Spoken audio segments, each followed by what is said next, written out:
Halo, salam sehat untuk kita semua.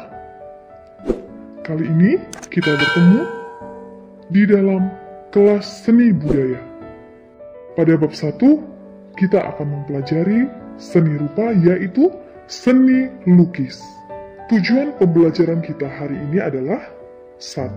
Peserta didik mampu mendeskripsikan beberapa pengertian seni lukis. 2. Peserta didik mampu berapresiasi lukisan yang diamati dan mengelompokkan berdasarkan tema-tema dalam berkarya seni rupa. 3. Peserta didik mampu menganalisis sebuah lukisan dan mengelompokkan berdasarkan gaya atau aliran. 4. Peserta didik mengenal alat dan bahan dalam berkarya seni lukis. 5. Peserta didik mampu membuat sketsa lukisan sebagai langkah mampu berkarya seni lukis. 6. Peserta didik mampu berkarya seni lukis dengan memanfaatkan sumber daya alam yang ada di lingkungan peserta didik.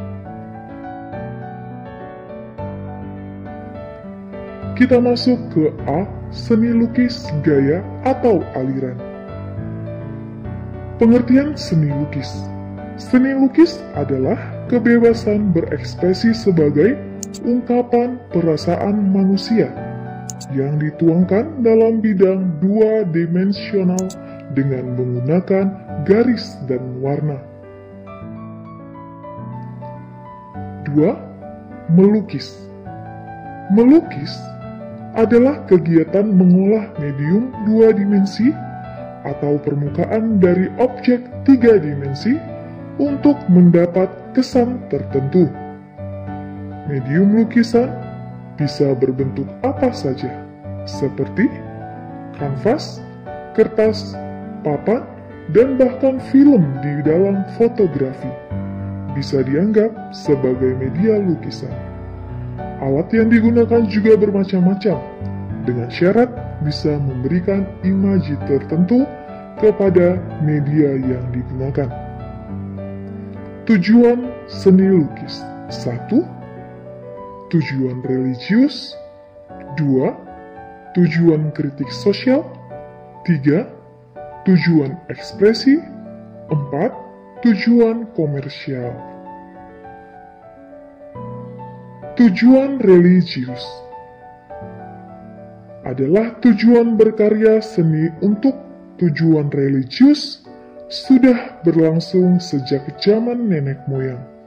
Lukisan bisa mendekatkan diri dengan Sang Pencipta sebagai pelindung dan penjaga pengampunan dosa, seperti contoh gambar yang sudah dipaparkan. Tujuan ekspresi. Lukisan menjadi media ekspresi dan juga media mencurahkan emosi atau perasaan.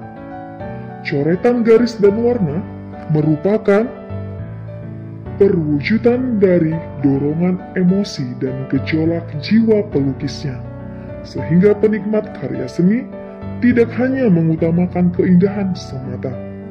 Lukisan ini menampilkan ekspresi yang sempurna, penggambaran tentang emosi, gejolak, hawa nafsu, serta bisikan seperti topeng-topeng yang mengelilingi kehidupan manusia, seperti gambar yang sudah dipaparkan. Tujuan kritik sosial. Kesenjangan sosial, peristiwa politik, ketidakberdayaan, serta perilaku kehidupan lain yang terjadi di dalam masyarakat bisa menjadi ide dalam berkarya seni lukis.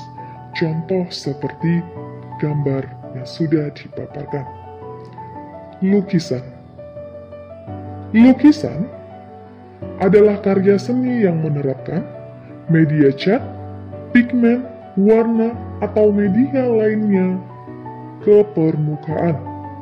Media tersebut biasanya diterapkan dengan cara menggunakan kuas, tetapi ada juga yang menggunakan alat lain seperti pisau, spons, dan lain-lain.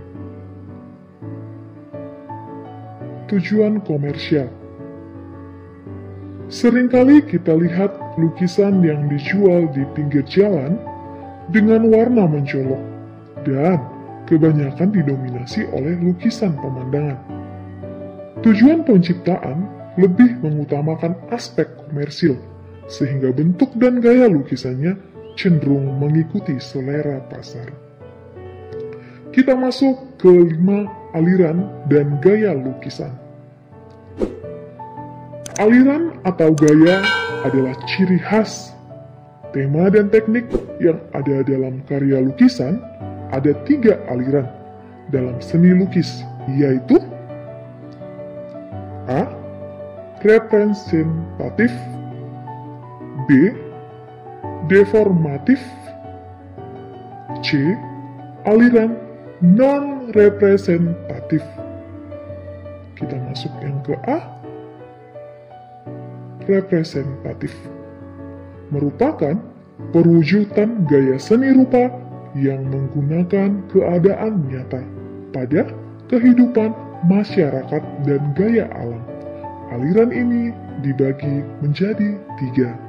1. Naturalisme, yaitu aliran seni lukis yang penggambarannya alami atau sesuai dengan keadaan alam.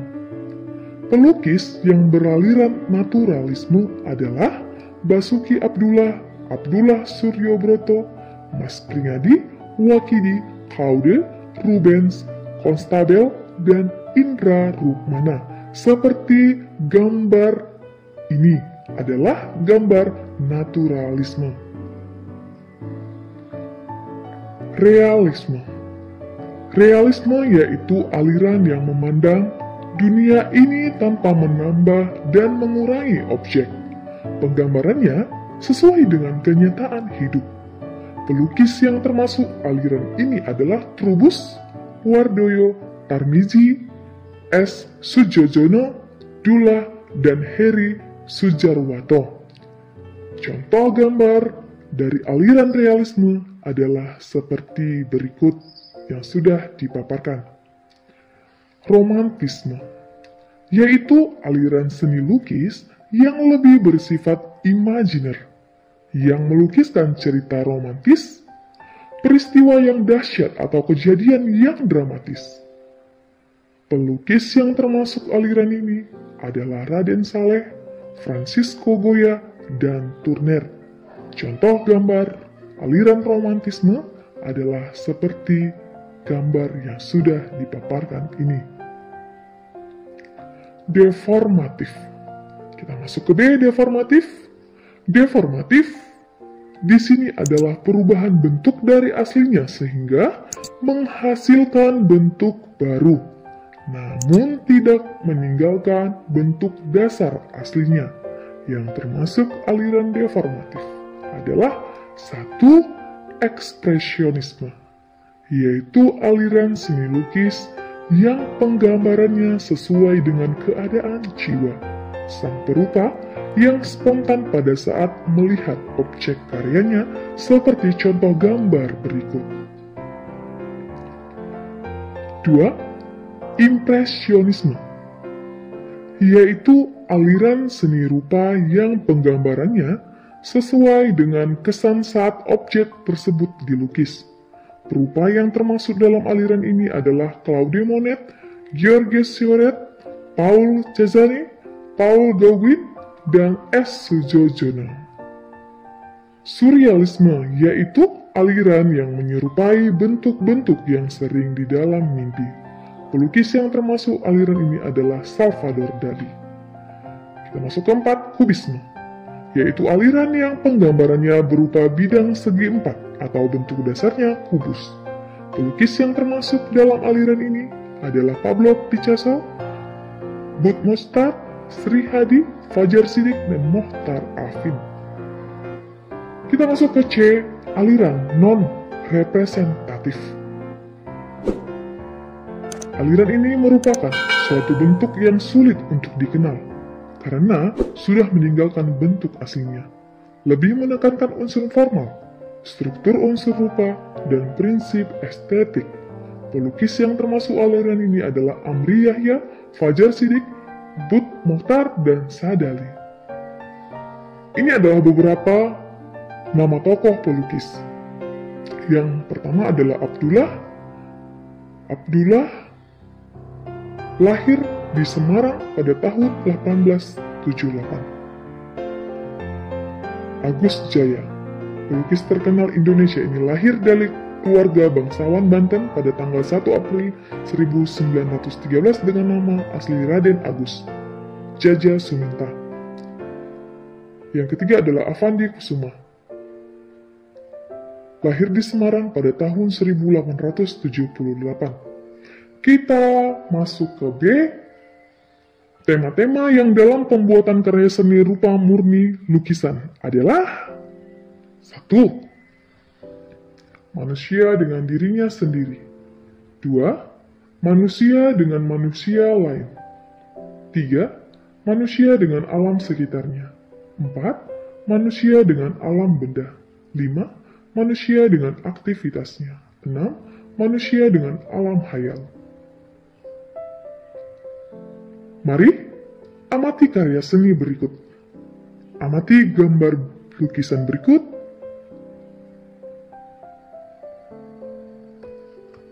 Ya, ini adalah termasuk tema. Pertama, yaitu hubungan manusia dengan dirinya sendiri.